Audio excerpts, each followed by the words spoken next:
Greetings, I'm Kali Ross with In Pursuit of Purity. It is my desire to learn as much as I can about chocolate and the chocolate industry. I would love to share the experience with you, so I hope you enjoy these videos. Well, greetings, viewers. It is Kalei Ross here with In Pursuit of Purity, and I'm so grateful to be here joined with Tamara Butterbaugh from Manoa Chocolate, who happens to be their amazing chocolate sommelier. So thank you so much for being here, Tamara. My pleasure. Happy to be here. Well, I love your title, Chocolate Sommelier. I know as a chocolate fan, that has probably got to be the most incredible job on the face of this planet. So why don't you tell us what is involved in being a chocolate sommelier, as well as a little bit of background about Manoa Chocolate?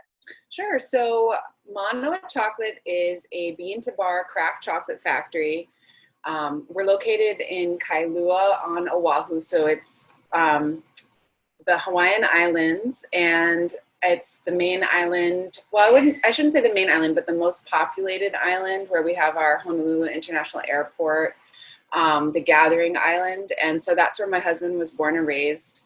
So we started Manoa Chocolate out of a passion for the environment and for business, and wanting the two worlds to come together in a sustainable way for the future of our home. So that's kind of how we got into chocolate. When Dylan Butterbaugh is the chocolate maker, and I'm the chocolate sommelier, so we're like a husband and wife team. But of course, we have a lot more people in the company now, 10 years later, after we started in 2010. So this is my long-winded answer to being a chocolate sommelier. Essentially, we use the analogy of being very much like a winery. And a lot of people, when we started making bean to bar craft chocolate, didn't really know what that meant. And our goal was to educate the public on what is fine chocolate, what is bean to bar. And everybody really understands that wine comes from a grape. And when you're enjoying fine wine, you're tasting the region, and you're enjoying the story of the place. And you don't necessarily want to add extra ingredients into the wine. You just want to taste the terroir. And so that's how we treat chocolate. So as Dylan became a chocolate maker, working with the raw material and specializing in the classic American craft chocolate style of 70% dark chocolate, 30% cane sugar, and bringing in beans from all over the world in addition to the Hawaiian cacao. He's very much like a winemaker. It's a similar art and craft, and it just made sense that I would be called chocolate sommelier, because I think it sets a tone right away in the tasting room that when you introduce yourself as sommelier, people understand that you're there to educate them about a really special product that a lot of time and energy and work and also the terroir went into it. And so it just made sense. It was like a natural, it just made sense. Yeah. The more we learn about wine, the more we're able to use those analogies Sure. to really educate people about the style of chocolate that we make in the craft chocolate movement. Well, given that you just talked about the craft chocolate movement, obviously it's a growing industry, and how incredible it must be to be a part of that movement. I'm curious as to what is it in this movement that sets Manoa Chocolate apart? Oh, that's a good question. What's interesting is that we're the state of Hawaii. We're the only state in the United States that has the perfect climate to grow fine chocolate. Well, I should say to grow chocolate, period, because it's a tropical fruit. And I'm just gonna shift there we go, to grow chocolate. So the challenge is that when we first started Manoa Chocolate, the idea was to build a new industry for the state of Hawaii and to have it be based in farming. And so because we're the only state with the perfect climate to grow chocolate, we wanted to just share with everybody locally, like, hey, did you know that we can grow chocolate? It's starting to develop on all of our islands. This is a new agricultural industry. So it's really a compelling and exciting story in a state where, farming is difficult. There's high land and labor costs. It's hard to figure out the bottom line and still make money. And but chocolate just made so much sense as a wonderful value add crop that had all this potential to work. But at the same time, people in Hawaii didn't really know what bean to bar craft chocolate was. And so here we are, like, kind of the announcing a new industry and getting people educated where chocolate comes from. And then it starts with a fruit, and let's support Hawaiian grown. And then in the first few years, all we had was, the research plots at UH and a few farmers, a handful of farmers, and really not any local supply that was available to us. So at the same time, we were just like any other bean to bar craft chocolate maker in the United States, which is a really exciting movement. So we had like two layers of storytelling. One was, do you know where chocolate comes from? Have you ever thought about it when you taste it? Have you ever had single origin? And that right there, regardless of the Hawaii conversation, is just really compelling and exciting to start thinking about where chocolate comes from, tasting the different regions, making sure that it's socially responsible, that it's coming from a place with direct trade and taking care of farmers. So that's our challenge and our opportunity, is that on one level, we're helping to develop a local industry that's based on farming. And on another level, we're operating as just a bean to bar craft chocolate maker in this style, just like all the other makers in the US and around the world. And our goal is to be just making the finest chocolate we can, period, as serious makers, as artists. Mm-hmm. So I guess what makes us unique is that we happen to be in a state where we can also grow it. So we can, in addition to doing our craft of sourcing beans from around the world and highlighting the terroir, we want to create like a culture of connoisseurship. So people around the world and in Hawaii, so those who come and visit us globally, what's exciting is we have people who come from the mainland United States. We have people come from Korea, Japan, all over Europe. Like, we just have this amazing Australia, a lot of people from Canada. We just have access to so many people from around the world in our location. So we're able to educate folks globally and locally about this new style of chocolate. And it's just interesting to be telling those levels, and we want to be like one of the best chocolate makers we can, period, in the world. Mm-hmm. But we also have direct access to like the cutting edge research on the farming side, where we can keep like pushing the level of knowledge as far as like genetics and varietals, which, the craft chocolate industry, we're talking about origin and genetics, but we can start like doing experiments, basically. Like, for example, we work with a farm on Kauai called Lidgate Farm, and they're fantastic. That's something really fun, is in the beginning, we didn't have a lot of local farms, and now we're starting to get more. And so we can have this like really great relationship as a maker, providing manufacturing services for emerging farmers. So we can like communicate with each other about single tree ferments, and just really geek out with them. Well, why don't you tell us a bit about the different beans that you use for your bars? Sure. So at any given time, so just like a winery might have sparklings, reds, whites, different styles of wine in their collection, at any given time, Manoa Chocolate has single origins and inclusions. And so our single origin collection is like the essence of us as makers. We are always going to be pursuing excellence in like showcasing the terroir of the region. And so we always have like 5 or 6 at any given time in-house. And in the early years, we did a lot of more like changing it up. So we've worked with Bolivia, Samoa, Papua New Guinea, Costa Rica, Peru, Ecuador, trying to think all the places we've sourced so far. We've worked with Vietnam, and then all throughout the small farms throughout the Hawaiian Islands. And right now, in the last maybe 4 or 5 years, we've kind of stuck with some of our favorite farms. And we occasionally so there's less focus on finding new origins from around the world. and more on developing the emerging Hawaiian farmers. So in our collection, we have like these hallmark farms that we keep coming back to because we're so happy with their work. And that includes Esmeraldas, Ecuador, Costa Esmeraldas. And so this is, I think Dylan was actually one of the first bean to bar makers to source Costa Esmeraldas. This is one of Dan O'Doherty's, projects that are very close to his heart. And he got to help develop. And so we just had access to it early on. And those beans are just absolutely beautiful. So this is the northwest coast of Ecuador, and it's a family-owned farm.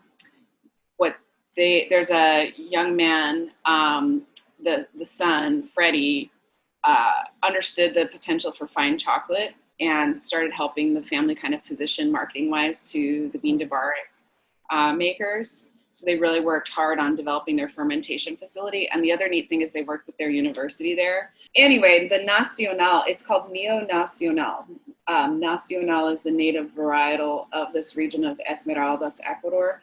So what happened was this family worked with the university there to make sure that they were selecting the local indigenous varietals to do out, I think it's like a 250 hectare farm.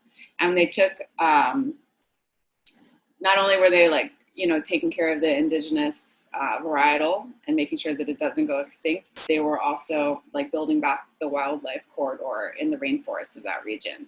Wow. Like reconnecting what was once cattle pasture, they reclaimed back to forests. And again, Dylan and I are very interested in planting trees and forestry in the environment. So every farm that we work with is just like such a great cause, and that's part of the passion. So that's the Nacional, that's from Esmeraldas, Ecuador, and that's just like a staple of our factory because they're always consistent, and the bean itself has this like hazelnut, oak barrel, cream, nutty, roasted, but it's very balanced and like soft and round, and it's not too like fudgy or like roasted. It's just like a beautiful base bean.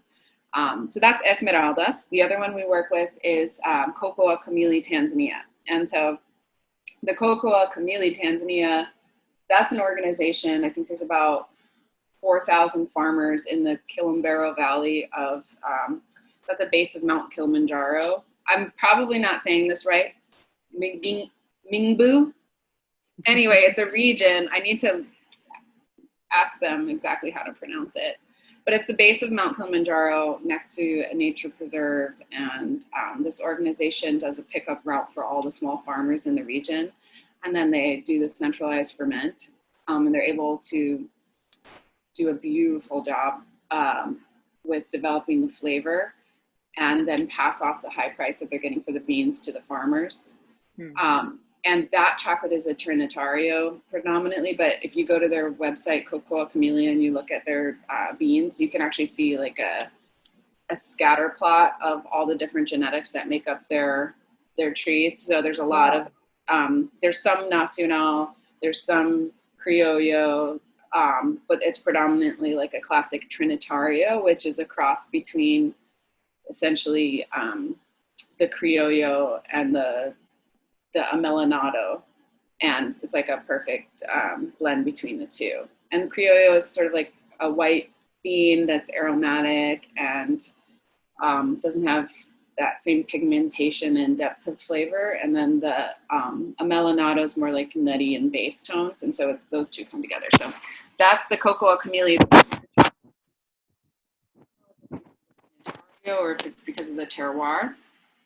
But the chocolate is just always intensely fruity and bright.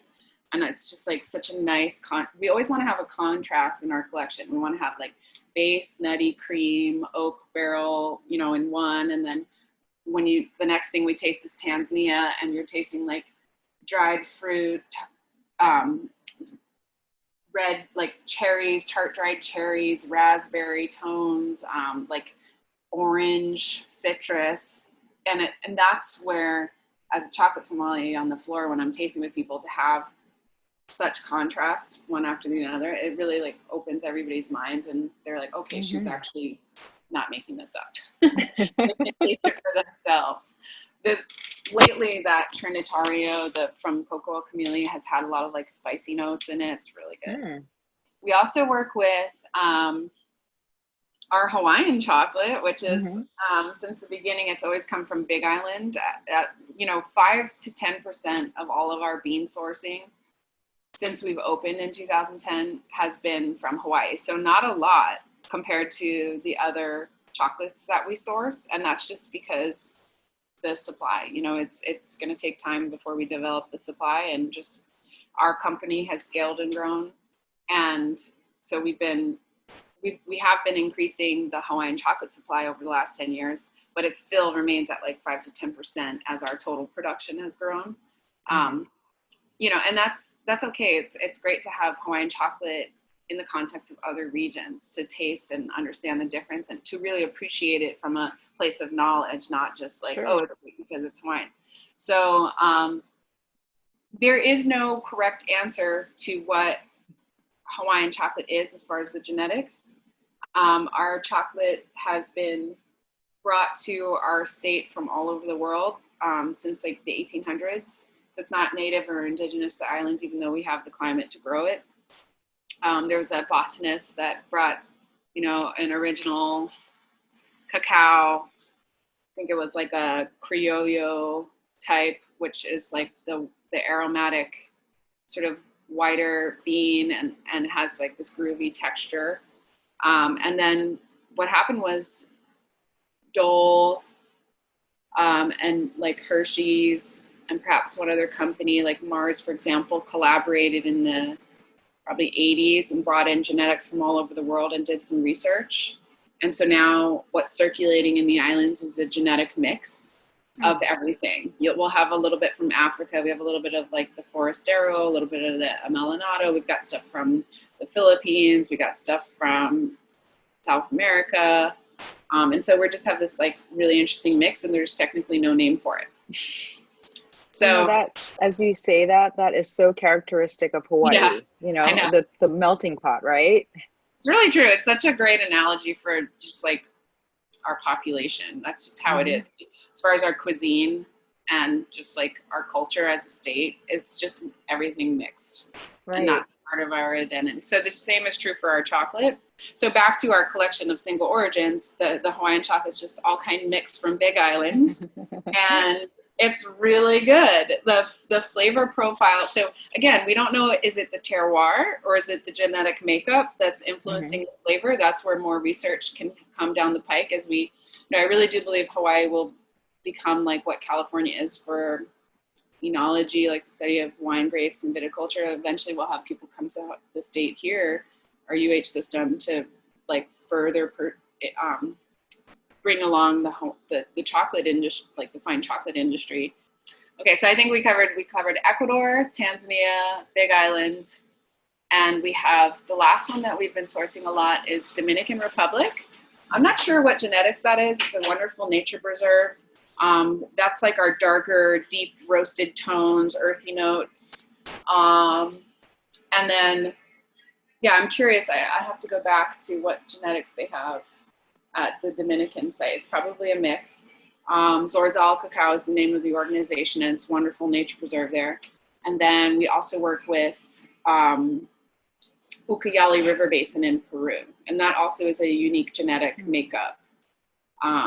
So I'd have to go look at their website. So right now, if I'm a sommelier pouring wine, I could tell you exactly what grape varietals are in the blend, and there'd be a lot more like information. With fine chocolate, it's sort of like bean to bar, single origins, talking about the region, and we're starting to scratch the surface of the genetics because people are starting to understand it. So I feel like the chocolate industry is a little bit behind, very much behind. We're centuries behind wine, but it's moving in that direction where we're going to have more clarity about like the genetic information.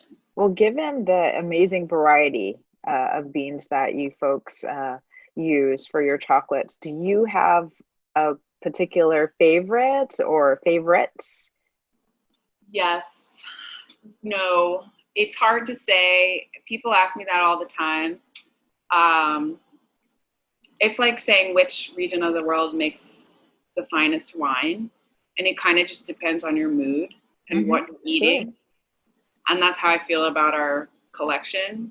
So it just depends on my mood. But generally speaking, I tend to gravitate towards the Tanzania. I really enjoy dark single origin chocolates that have tart, bright, fruity tones because it's unexpected. And I think it's always a fun experience in the tasting room for people to have something with so much dynamic complexity and intensity and like acidity. I like the high acid type of cacao because it's just like rocks people's world. It changes their whole mind about chocolate. And that also tends to be the flavor that I gravitate to. Like with wine, I kind of like tart and dry and bright. I love like a good Sauvignon Blanc and yeah. So Tanzania, but then if I'm having a beautiful, California cab, I'm going to reach for my Esmeraldas Ecuador if I want something like more deep and creamy. And if I'm having a Chianti, I got to go for my Dominican. So it's really hard to answer. For those individuals who have not had any kind of experience with craft chocolate, what bar or bars from your product line would you want them to start with, or you recommend that they start with? So in our tasting room, if it's the first time that people have come in and they're not new to bean to bar, and they're new to bean to bar, I would suggest always starting with classic plain single origin dark chocolates. I mean, it's the basis of the whole industry, and the potential for like Hawaiian farming is to not just go for the inclusions and the milk chocolates, because that's been done before by Belgium and Switzerland. Like, we don't need to focus there. It's all about tasting the terroir of each origin and appreciating that. So I would start with single origins and order a 6-bar sampler, 6-bar box, and then request in the notes at checkout to primarily focus on the single origins in the collection, because we'll just do a mix of everything. So you can request single origins, and I would get the Hawaii, the Tanzania, the Ecuador, and try our Ko'olau Poco, which is the new East Oahu, and it's really good. If we have Ko'olau Poco available online, it's not always available. Order that. Also, chocolate farmers get paid a portion of the bar sale. So it's like a revenue share model. So it helps to develop the economics of the industry too. We're splitting the proceeds with the farmers in order to keep them going. Because if you don't have scale, it's very hard to have it be worth your while unless you're just doing it for the passion of it. So we want to make sure that the small farmers have like a market. So order that one because it's so unique. Well, I know as things are coming to an end for our time today, what is it that you would like viewers to take away from our conversation today? I would like viewers to take away that chocolate appreciation is like wine, that there's levels of it that you can keep going deeper and deeper and deeper, but that we're centuries behind wine in the sense of consumer awareness. And so when you're watching this, just know that industrial mass-produced chocolate, you're missing that. That's very different than what we're doing. And one is not necessarily better than the other when it comes to like taste, because I don't want to say, oh, it's sort of like if you're a sommelier and you're like poo-pooing the box wine. That's not what I'm doing. I'm just saying that there are different industries. Both are chocolate and both are made from bean to bar, but one is done on such a massive industrial scale where the beans are sourced at such low quality and oftentimes contributing to major social issues, child slavery, things like that, that people have become so disconnected from the essence of what chocolate truly is. And that bean to bar fine craft chocolate is doing the exact opposite. It's direct trading with farmers from all over the world and taking care of them, but then creating chocolate in a style that allows you to actually taste the terroir. And so just remember that and start looking to see if you can find bean bean to bar makers at a store near you that actually label the origin on the bar, and start there and start to pay attention to like the sourcing, the supply chain, and also the flavors of each region. In the ingredients, look to see if they've added vanilla and kind of avoid that because you're not really tasting the terroir. So look for makers like Dandelion, Dick Taylor. I like Amade. So just look for your craft chocolate. Go to the FCIA website to look at the different makers on the list, like Good Now Farms. And don't just try Manoa Chocolate, but try all of us and start to just kind of like begin that journey of awareness. Wow, this has just been so incredibly informative and is making me hungry to try some of the different chocolates. So thank you so much for your time, Tamara. And I'm so excited for what it is that is ahead of you folks, because you're really ahead of the curve in many ways with regards to really having your hand in so many aspects of the process, and actually being able to have that opportunity is so incredible. I'm really excited for you folks. Thank you so much. I guess I should also leave with like, we've put all of our knowledge as best we can in Craft Chocolate TV. So you can also, once you start to, now that if your interest is piqued, you can check out our website and look at like our bean sourcing episodes, for example. And that's another good resource. Thank you for having me, Kalei. Really Absolutely. Fantastic time with you.